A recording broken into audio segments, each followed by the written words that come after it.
Hello भाई, राम राम सब ने। तो जो पिछले वाला क्वेश्चन पेपर था ना, उसमें से ये 10-12 क्वेश्चन रह गए थे, तो ये इसमें कवर करेंगे। तो ये कुरुक्षेत्र स्थित बिड़ला मंदिर किस सरोवर के निकट है? तो ये है ब्रह्म सरोवर के निकट। निम्नलिखित में से कौन सा हरियाणा में मंडल डिवीजन नहीं है? तो पहले तो भाई ये करनाल नहीं था, लेकिन अब ये चारों मंडल बन चुके हैं। यह किसकी मान्यता है कि गुरु जम्बेश्वर भगवान विष्णु के अवतार थे? तो यह है बिश्नोइयों की। बिश्नोई समाज के अनुसार भगवान विष्णु जो है, गुरु जम्बेश्वर भगवान विष्णु के अवतार थे। तो ये समुदाय के संस्थापक भी थे। इन्होंने इस पंथ की स्थापना कब की थी? बिश्नोई समाज की 1845 में की थी। 1845 में इसकी स्थापना की थी। और बिश्नोई समाज है ना, हमेशा पेड़ पौधों और जानवरों की रक्षा का संदेश देते हैं। इनका जन्म पीपासर राजस्थान में हुआ था। गुरु जम्बेश्वर जी का जन्म पीपासर राजस्थान में हुआ था। केएमपी का पूर्ण रूप क्या है? तो ये कुंडली मानेसर पलवल है इसका पूर्ण रूप। किसने चंद्रगुप्त मौर्य को मगध का शासक बनने के लिए मार्गदर्शन दिया था? तो ये दिया था कौटिल्य ने। चाणक्य विष्णुगुप्त द्वारा चंद्रगुप्त मौर्य का मगध विजय हेतु मार्गदर्शन किया गया था भाई, कौटिल्य ने। ग्रीक राजदूत मैगस्थनीज ने कौन सी पुस्तक लिखी थी? तो ये लिखी थी, मैगस्थनीज की थी इंडिका। वह ये जो मैगस्थनीज है ना, ये सेल्यूकस निकेटर का राजदूत के रूप में नियुक्त किया गया था, और चंद्रगुप्त मौर्य के दरबार में ये आया था। और इसने ना अपनी बुक में भारत का जीवंत वर्णन किया था, मतलब भारत का बिल्कुल अच्छी तरह से वर्णन किया था। और उन्होंने अपनी बुक में बताया था कि भारत में दास नहीं थे। मानसरोवर क्षेत्र से किस नदी का उद्गम हुआ है? तो मानसरोवर क्षेत्र से हुआ है ब्रह्मपुत्र नदी का उद्गम। और ये चीन तिब्बत में है ये मानसरोवर क्षेत्र जो है। और इसे चीन में क्या कहा जाता है? इस नदी को, ब्रह्मपुत्र नदी को चीन में कहा जाता है सांगपो। और यह नदी भारत में अरुणाचल प्रदेश में एक गहरे माखड का निर्माण करती है। और अरुणाचल प्रदेश में इस ब्रह्मपुत्र नदी को दिहांग के नाम से जाना जाता है। असम के क्षेत्र में यह नदी मैदानी क्षेत्र में प्रवेश करती है। और असम में भी ये जो ब्रह्मपुत्र नदी है, असम से होते हुए ये आगे चलकर गंगा में मिल जाती है। और ये जो गंगा में मिलने के बाद में ब्रह्मपुत्र नदी का नाम क्या पड़ जाता है? जमुना। और इसकी सहायक नदियां हैं संकोश, मानस, स्वर्णश्री, अमो और तीस्ता। तो ये जो मानसरोवर क्षेत्र है ये कहाँ है? चीन तिब्बत में है। और ब्रह्मपुत्र नदी का उद्गम क्षेत्र है। और यहाँ चीन में इसको क्या कहा जाता है? ब्रह्मपुत्र नदी को सांगपो। और अरुणाचल प्रदेश में इसको दिहांग के नाम से जाना जाता है। और यह असम से होती हुई ना फिर ये गंगा में मिल जाती है। ब्रह्मपुत्र नदी गंगा में मिल जाती है, जिसके बाद में इसका नाम पड़ जाता है जमुना। निम्नलिखित में से किस खनिज के लिए झारखंड के सिंहभूम तथा हजारीबाग प्रसिद्ध हैं? तो ये किस लिए प्रसिद्ध हैं? ये है लौह अयस्क के लिए। तो झारखंड का सिंहभूम और हजारीबाग प्रसिद्ध हैं, लौह अयस्क के लिए प्रसिद्ध हैं। और इस क्षेत्र से ना बॉक्साइट और तांबा भी मिलता है। तो भारत का कौन सा राज्य भाषाई आधार पर बना पहला राज्य था? तो ये था आंध्र प्रदेश। 1953 में बना था ये आंध्र प्रदेश भाषा के आधार पर। और इसके लिए ना जो श्री रामुलु पोटी है, जो उन्होंने कई दिन के आमरण अनशन के बाद में उनकी मृत्यु की थी, तो उसके बाद में ये आंध्र प्रदेश राज्य बना था। और मद्रास में तेलुगु भाषियों के लिए श्री रामुलु ने नेतृत्व किया था। और 56 दिन की भूख हड़ताल के बाद 1 अक्टूबर 1953 को वो जो श्री रामुलु की मौत हो गई थी 56 दिन की भूख हड़ताल के बाद। तो उसके बाद में ये आंध्र प्रदेश राज्य का गठन किया गया था भाई।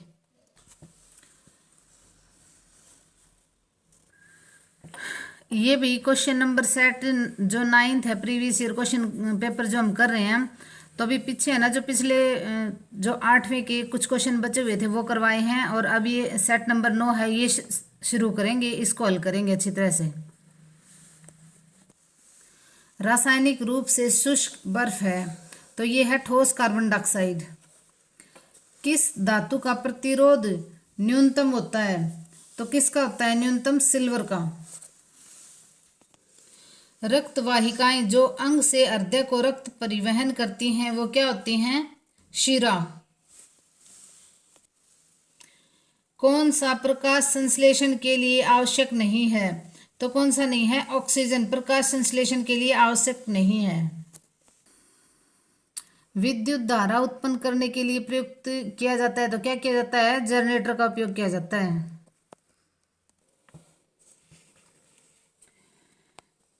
खोदा पहाड़ निकली चुईया लोकोक्ति का सही अर्थ क्या होगा? तो इसका सही अर्थ होगा परिश्रम को देखते हुए बहुत कम फल मिलना। कनक कनकते सौ गुनी मादकता अधिकाय, इस पंक्ति में कौन सा अलंकार होगा? तो इसमें होगा यमक अलंकार। शुद्ध शब्द का चयन करें तो शुद्ध शब्द देखो इनमें से कौन सा होगा शुद्ध शब्द?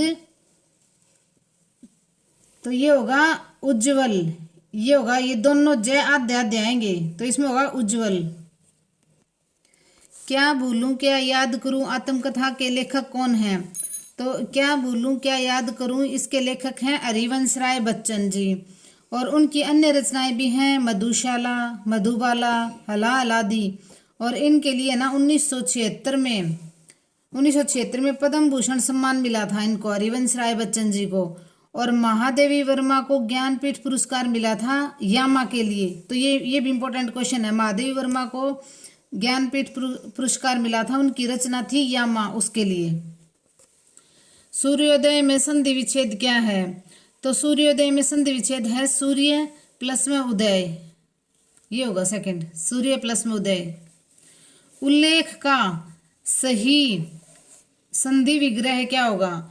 तो उल्लेख का सही संधि विग्रह होगा उत जमा में लेख, उल्लेख। निम्नलिखित में से किस समूह में सोने के पर्यायवाची शब्द विद्यमान है? तो देखो ये है कंचन, कनक, हाटक और इसके हिरण्य भी सोने के ही हैं पर्यायवाची, और सुवर्ण भी। तो ये होगा कंचन, कनक, आटक, हिरण्य और सुवर्ण भी सोने के ही पर्यायवाची हैं। वर्ग ए में दिए गए अलंकारों के उदाहरणों को उनके नामों के साथ वर्ग ब से, तो ये अलंकारों का मिलान करना है। भूषण बिनु न बिराजई, कविता बनीता मित। तो इसका कौन सा होगा? इसका होगा श्लेष अलंकार। हरिपद कोमल कमल से, इसका होगा उपमा अलंकार। कोमल कमल से, उस जैसे ऐसे आ जाए ना तो उसमें उपमा अलंकार होता है। चरण कमल बंदो हरिराई, इसमें होगा रूपक अलंकार। और काली घटा का घमंड घटा में होगा यमक अलंकार। सुषुप्ति शब्द का विलोम या विपरीतार्थक रूप कौन सा होगा? तो इसका होगा जागृति। समास पद और समास के नाम का सही मिलान कीजिए। तो समास पद और समास के नाम का सही मिलान करना है तो ये होगा यथा संख्य अव्ययीभाव। देखो यथा यथा आ जाए तो ये इसमें पता चलता है कि भाई ये अव्ययीभाव समास है। अंधकार युक्त तत्पुरुष समास। अष्टाध्यायी द्विगु समास। देखो 8 अध्यायों का समूह, शुरू में गिनती आ जाए ना 8, 7, सप्त, तो वे सारे द्विगु होंगे जिनको गिना जा सके। जन्म मरण, तो जन्म मरण क्या होगा? द्वंद्व समास, जिसमें जन्म मरण इनको टुकड़े करेंगे तो और आ जाएगा ना जन्म और मरण, तो उसमें क्या होगा? द्वंद्व समास होगा। भाई बहन इस तरह होगा ना तो उसमें द्वंद्व समास होगा। चल, सिद्दी बशीर मस्जिद की झूलती मीनारें कहाँ स्थित हैं? तो ये है अहमदाबाद में। पंजाब केसरी की उपाधि किसे दी गई थी? तो ये दी गई थी लाला लाजपत राय को पंजाब केसरी की उपाधि दी गई थी। और 1928 में साइमन कमीशन का विरोध करते हुए ना इन लाठीचार्ज में इनको गंभीर चोटें आई थी और इनकी मृत्यु हो गई थी लाला लाजपत राय को। तो इनको ही पंजाब केसरी के नाम से उपाधि दी गई थी, पंजाब केसरी के नाम से जाना जाता है। गुजरात का कौन सा शहर सर्वोच्च आबादी वाला है? तो यह है अहमदाबाद। भारत के राष्ट्रपति द्वारा राज्यसभा के लिए कितने सदस्य नियुक्त किए जा सकते हैं? तो ये किए जाते हैं, 12 सदस्य नियुक्त किए जाते हैं राष्ट्रपति द्वारा। और ये अनुच्छेद 80 के अकॉर्डिंग ये 12 सदस्य नियुक्त किए जाते हैं राष्ट्रपति द्वारा। हवाई जहाज का आविष्कार किसने किया था? तो ये राइट ब्रदर्स ने किया था। ध्वनि तीव्रतम गति कर सकती है, तो ये करती है स्टील में तीव्र गति से। निम्न में से कौन सा प्रदूषक घटक निष्कास मानव के लिए हानिकारक है? तो कौन सा है? Carbon monoxide. पुरुषों में गुणसूत्रों का निम्नलिखित में से कौन सा संयोजन पाया जाता है? तो ये पाया जाता है XY। अस्थियों तथा दांतों का मुख्य घटक क्या होता है? अस्थियों तथा दांतों का मुख्य घटक क्या होता है? तो ये होता है कैल्शियम फॉस्फेट। जनगणना 2011 के अनुसार हरियाणा के किस जिले में महिला साक्षरता दर सर्वाधिक है? तो यह है गुरुग्राम में। वैसे भी पूरे हरियाणा की देखें तो सबसे ज्यादा साक्षरता दर गुरुग्राम की है, तो महिलाओं की भी गुरुग्राम में ही होगी। आदि बद्री का संबंध किस पवित्र नदी से माना जाता है? तो आदि बद्री का संबंध माना जाता है सरस्वती नदी से। आदि बद्री का संबंध पवित्र नदी सरस्वती से माना जाता है। और यह नदी हिमाचल प्रदेश के जो सिरमौर जिला है ना, उसकी शिवालिक पहाड़ियों से निकलती है। तो कहाँ से निकलती है? सिरमौर जिले के शिवालिक पहाड़ियों से। और यमुनानगर जिले के आदि बद्री नामक स्थान से ये हरियाणा में प्रवेश करती है, मैदानी स्थानों में। प्रधानमंत्री श्री नरेंद्र मोदी ने पानीपत से किस अभियान का प्रारंभ किया था? तो ये बेटी बचाओ बेटी पढ़ाओ का किया था। हरियाणा में लिंगानुपात बहुत कम है ना, इसीलिए जो भारत के टोटल 100 जिलों में से ना, हरियाणा के 12 जिलों में क्या था? लिंगानुपात बहुत कम था। तो बेटी बचाओ बेटी पढ़ाओ का शुभारंभ किया था। कहाँ से किया था अभियान का? ये पानीपत से। और इसके ना ब्रांड एम्बेसडर अब कौन है? मनु भाकर हैं। खनिज संसाधनों में हरियाणा का किस जिले की प्रमुखता है? तो खनिज संसाधनों में महेंद्रगढ़ में लगभग, अगर आपको बिल्कुल भी क्वेश्चन नहीं आता ना, तो खनिज संसाधनों कोई क्वेश्चन हो तो लगभग 99% महेंद्रगढ़ तो मिलेगा ही। अगर महेंद्रगढ़ नहीं है तो फिर और याद कर लेना आपने। कोहिनूर पत्र के संपादक कौन से स्वतंत्रता सेनानी थे? तो ये थे बाल मुकुंद गुप्त। ये बाल मुकुंद गुप्त कहाँ से थे? इनका जन्म हरियाणा के जो झज्जर जिले के गुड़ियाणी गांव में हुआ था। तो बाल मुकुंद गुप्त का जन्म कहाँ हुआ था? झज्जर जिले के जो गुड़ियाणी गांव है उसमें हुआ था। और इन कोहिनूर पत्र के संपादक कौन है? बाल मुकुंद गुप्त जी। हरियाणा की टांगरी नदी का उद्गम स्थल कहाँ है? तो हरियाणा की टांगरी नदी का उद्गम स्थल है मोरनी की पहाड़ियाँ। यह पहाड़ियाँ हरियाणा के पंचकुला जिले में है। मोरनी की पहाड़ियाँ ये तो सभी को पता है, ये पर्यटन स्थल है मोरनी की पहाड़ियाँ। हरियाणा के पशुपालन एवं डेयरी विभाग ने पशुपालन बीमा योजना के अंतर्गत कितने मवेशियों को शामिल करने का लक्ष्य रखा है? तो ये 1 लाख।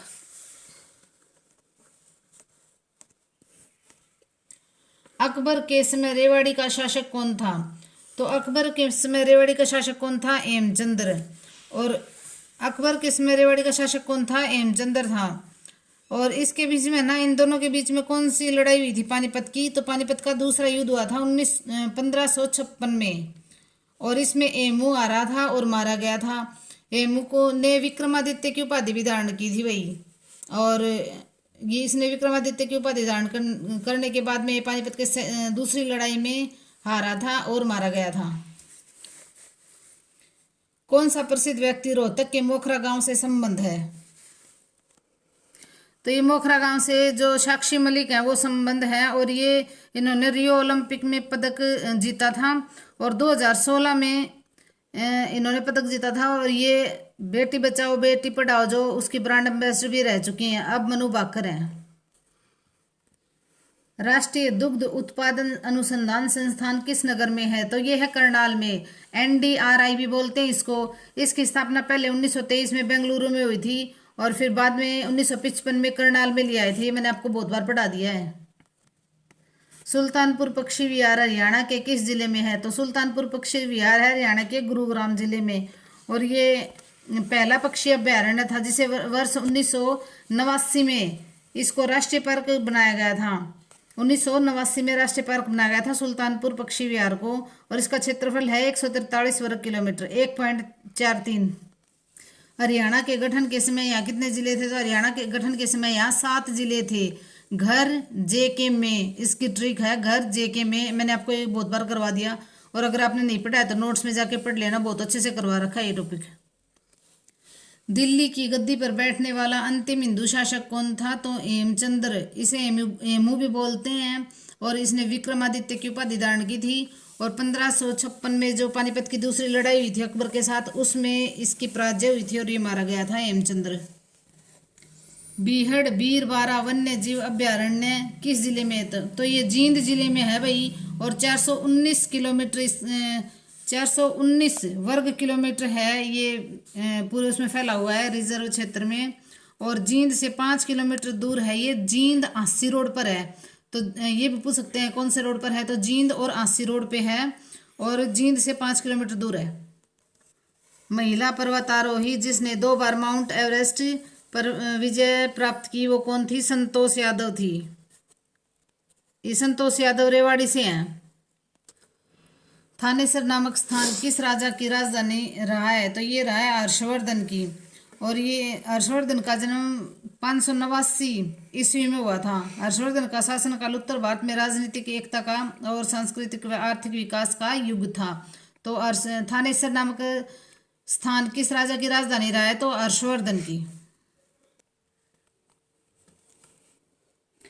खिलाड़ी राम मेहर सिंह का संबंध किस खेल से है? तो ये है कबड्डी से।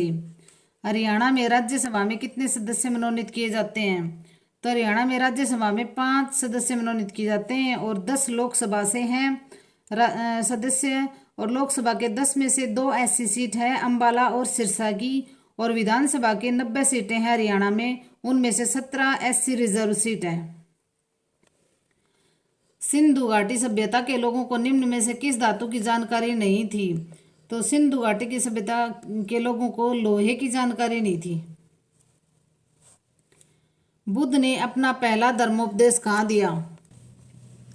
बुद्ध ने अपना पहला धर्मोपदेश कहाँ दिया था? तो ये दिया था सारनाथ में। देखो ऐसे भी याद रख सकते हो आप, बुद्ध को जो ज्ञान प्राप्त हुआ था सारा ज्ञान कहाँ दिया था? सारनाथ में। तो सारनाथ में अपना पहला धर्मोपदेश दिया था। सतपुड़ा और विंध्याचल पर्वत श्रेणी के बीच कौन सी नदी बहती है? तो ये नर्मदा नदी बहती है। सतपुड़ा और विंध्याचल पर्वत के बीच में कौन सी नदी बहती है? नर्मदा। बांदीपुर राष्ट्रीय उद्यान कहाँ है? आपको कहाँ देखने को मिलेगा? तो ये है कर्नाटक में। संसद के संयुक्त सत्र की अध्यक्षता कौन करता है? तो ये करते हैं अध्यक्ष, जो संसद के अध्यक्ष होते हैं ना वो करते हैं। संसद के संयुक्त सत्र की अध्यक्षता कौन करता है? तो अध्यक्ष करते हैं। देखो संसद के संयुक्त सत्र की अध्यक्षता कौन करता है? तो अध्यक्ष करता है। इसके बारे में थोड़ा पढ़ लेते हैं। संविधान द्वारा संयुक्त बैठक की एक असाधारण व्यवस्था की गई है। दोनों सदनों की संयुक्त बैठक की अध्यक्षता कौन करता है? लोकसभा का अध्यक्ष करता है। लोकसभा का अध्यक्ष करता है, तथा अगर लोकसभा का अध्यक्ष नहीं है तो उसकी अनुपस्थिति में कौन उपाध्यक्ष उसकी जगह पे काम कौन करता है? उपाध्यक्ष करता है। और संयुक्त अधिवेशन का प्रावधान भारतीय संविधान के अनुच्छेद 108 के तहत है।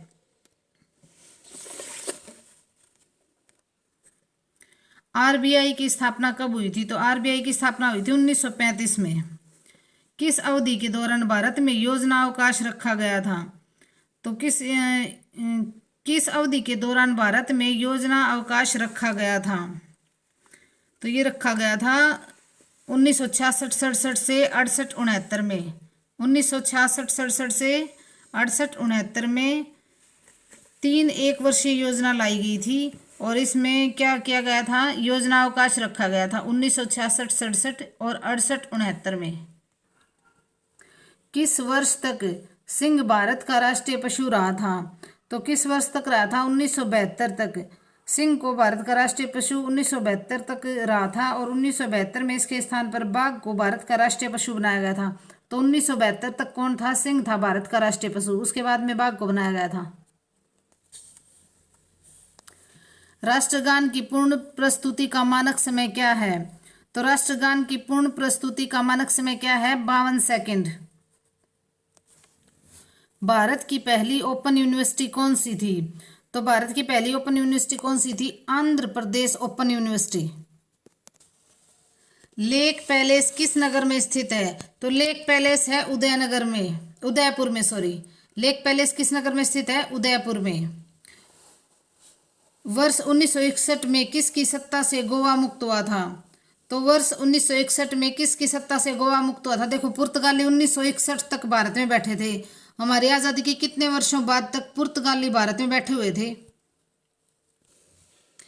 उस राष्ट्रपति का नाम बताइए जिसने इलाहाबाद उच्च न्यायालय के फैसले, जो कि इंदिरा गांधी के चुनाव से संबंधित था, के बाद आंतरिक आपातकाल घोषित कर दिया था। तो कौन थे? फकरुद्दीन अली अहमद। फकरुद्दीन अली अहमद ने क्या किया था? देखो, इलाहाबाद उच्च न्यायालय के फैसले, जो कि इंदिरा गांधी के चुनाव से संबंधित था, तो इंदिरा गांधी ने ना बहुत गड़बड़ी की थी उस टाइम पे। तो उसके बाद में क्या किया था? फकरुद्दीन अली अहमद ने क्या लगा दिया था? आपातकाल घोषित कर दिया था कि देश खतरे में है। जब सरकार अपनी मनमानी करने लग जाए ना, तो राष्ट्रपति को यह हक होता है कि वो ये देखे अगर गड़बड़ी है तो वो आपातकाल घोषित कर सकता है। तो फकरुद्दीन अली अहमद ने आपातकाल घोषित किया था। निम्नलिखित शासकों का भारत में शासन करने का सही क्रम क्या होगा? तो ये देखो क्या होगा क्रम। ये सबसे पहले आएगा इल्तुतमिश, उसके बाद में फिर अलाउद्दीन खिलजी का शासन, अलाउद्दीन खिलजी ने शासन किया, फिर शेर शाह सूरी ने, और फिर लास्ट में किया था अकबर ने। तो इसका आएगा ये। निम्नलिखित में से कौन सा युग्म सुमेलित है? तो इसमें से सुमेलित कौन सा है? कोटा राजस्थान में है, नरोरा उत्तर प्रदेश में है, ये दोनों गलत हैं। तारापुर कहाँ है? महाराष्ट्र में, तो ये भी गलत है। कलपक्कम तमिलनाडु में है, तो इसका आंसर आएगा ये कलपक्कम तमिलनाडु। और देखो, तारापुर कहाँ है? महाराष्ट्र में। और इससे पहले जो बताए थे ना, कोटा राजस्थान में है, नरोरा उत्तर प्रदेश में है। इनका सही तो होगा ये, लेकिन ये सारे ऑप्शन गलत दे रखे हैं। ये कलपक्कम है ना, जो ये है सही, जो इसके आगे दे रखा है ना, इसका आंसर ये होगा कलपक्कम तमिलनाडु। भूकंप किस कारण से आते हैं? तो ये आते हैं विवर्तनिकता के कारण। विवर्तनिकता के कारण भूकंप आते हैं, फर्स्ट आंसर होगा इसका। यदि दो स्थानों के समय में अंतर 1 घंटा हो तो उनके याम्योत्तर में कितना अंतर होगा? 15 डिग्री होगा अभी इसका। यदि दो स्थानों के समय में अंतर 1 घंटा होता है तो उनके याम्योत्तर में कितना अंतर होगा? 15 डिग्री। एक यामोत्तर में ना 4 मिनट का अंतर होता है, तो 1 घंटे में कितना होगा? तो 15 यामोत्तर में 1 घंटा होगा। अंतर्राष्ट्रीय मुद्रा कोष का मुख्यालय कहाँ पर है? तो ये क्वेश्चन आते रहते हैं भी। अंतर्राष्ट्रीय मुद्रा कोष का मुख्यालय कहाँ है? वाशिंगटन में। और इसकी स्थापना कब हुई थी? 1944-45 में की गई थी, और उसका मुख्यालय वाशिंगटन में है। और इसका उद्देश्य क्या होता है? जो साधनहीन और विकासशील देश होते हैं ना, उनको वित्त और तकनीकी सहायता उपलब्ध कराना होता है। और ये ऋण भी देते हैं, अनुदान भी देते हैं, उधार भी देते हैं। ये वैश्विक संस्था है। तो ये पूछ लेंगे कैसी संस्था है? वैश्विक संस्था है। अंतर्राष्ट्रीय मुद्रा कोष कैसी संस्था है? वैश्विक संस्था है। इसका मुख्यालय वाशिंगटन में है। इसकी स्थापना 44-45 में की गई थी, 1944-45 में। और इसका उद्देश्य होता है जो साधनहीन देश हैं, जो गरीब देश हैं, उनको ऋण देना और उनको सहायता देना। न्याय के अंतर्राष्ट्रीय न्यायालय के न्यायाधीश का कार्यकाल कितना होता है? तो देखो, इसका कार्यकाल होता है 9 वर्ष का। न्याय का अंतर्राष्ट्रीय न्यायालय के न्यायाधीशों का कार्यकाल 9 वर्ष होता है। और इसका ना ये संयुक्त राष्ट्र संघ का एक महत्वपूर्ण अंग है। और इसका मुख्यालय कहाँ है? हेग, नीदरलैंड में। इसमें ना 15 न्यायाधीश होते हैं जो 9 वर्ष के कार्यकाल के लिए नियुक्त किए जाते हैं। और इनका निर्वाचन कौन करता है? संयुक्त राष्ट्र के सदस्यों द्वारा इनका निर्वाचन किया जाता है। और भारत से भी यहाँ पे न्यायाधीश रह चुके हैं।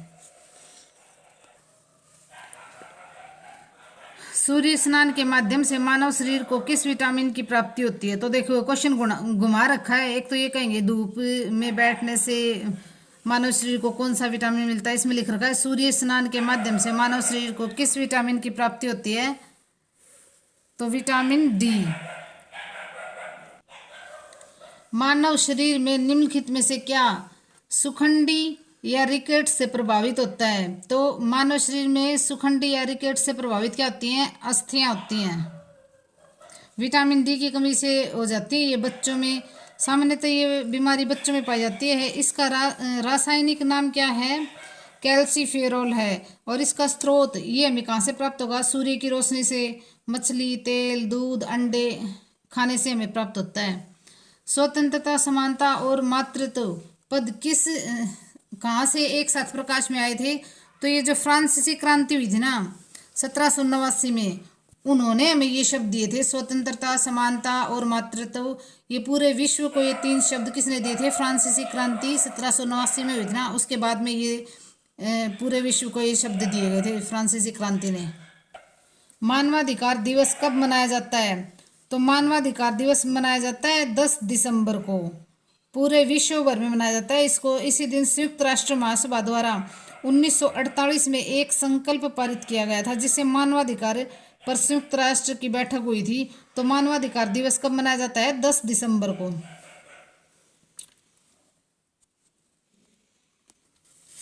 स्टेनलेस स्टील के निर्माण में स्टील में कौन सी धातु मिलाई जाती है? तो इसमें मिलाई जाती है क्रोमियम। प्रधानमंत्री नरेंद्र मोदी द्वारा याद करो कुर्बानी उत्सव का आयोजन किया गया था। तो कहाँ किया गया था ये आयोजन? ये किया गया था अलीराजपुर मध्य प्रदेश में। अलीराजपुर मध्य प्रदेश में इस उत्सव की शुरुआत की थी और यह उत्सव 9 अगस्त 2016 को प्रारंभ किया गया था। इसका उद्देश्य था स्वतंत्रता सेनानियों के योगदान को ताजा करना।